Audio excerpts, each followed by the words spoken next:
Merci beaucoup, Monsieur le Président. Monsieur le Président de la Conférence de l'Union africaine,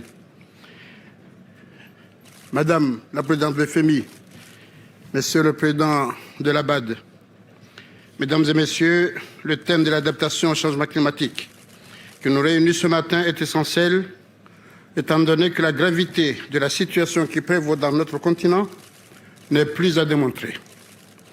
Je me permets d'ailleurs de souligner que cette situation est encore plus critique dans les petits États insulaires en développement dont mon pays fait partie.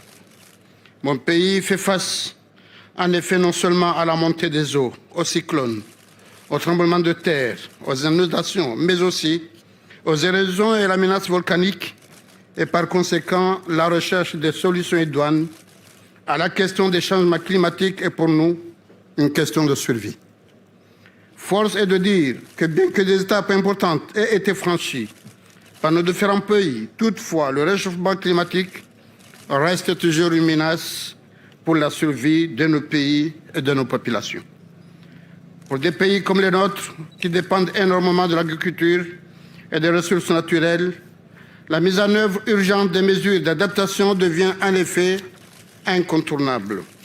C'est ainsi que mon pays s'est décidé de réduire sensiblement ses émissions de gaz à effet de serre d'ici 2030, malgré sa faible émission, et de poursuivre l'objectif qu'il s'est fixé d'être un puits de carbone et de renforcer sa politique de reboisement et de création des parcours marins. Et c'est ainsi que nous sommes engagés dans une vaste campagne de reboisement sur environ 10% du territoire à l'horizon 2030, ce que nous appelons un Comorien un arbre. Nous avons également promulgué en 2019 la loi sur le système national des aires protégées et 5 nouveaux aires protégées sont en cours de mettre en place. Nous avons en outre pris des initiatives pour accroître l'indépendance énergétique à travers le développement de la géothermie et du photovoltaïque, afin de relancer l'économie nationale en soutenant la croissance verte essentielle à notre survie. Et dans ce cas-là, je dois remercier très sincèrement mon frère, le président de la BAD Adesina, qui nous a vraiment appuyés dans ce projet. Toutefois, si nous voulons que nos pays, qui sont déjà affectés par la pauvreté et le sous-développement, et qui depuis 2 ans maintenant traversent des situations économiques difficiles à cause de la Covid-19, pérennisent ces initiatives prises au niveau national, nous devons concrétiser nos engagements politiques, notamment en facilitant l'accès aux sources de financement.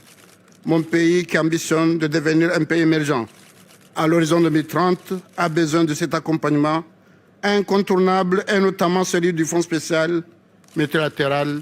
Honorable assistance, l'heure est venue de traduire nos discours en action afin de préserver notre planète, qui est durement affectée par les effets des changements climatiques.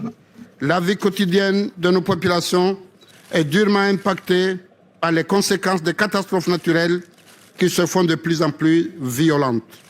Sans un accompagnement conséquent, nos pays auront du mal à mettre en place de façon pérenne les mesures d'adaptation nécessaires, et ce, en dépit de leur volonté politique.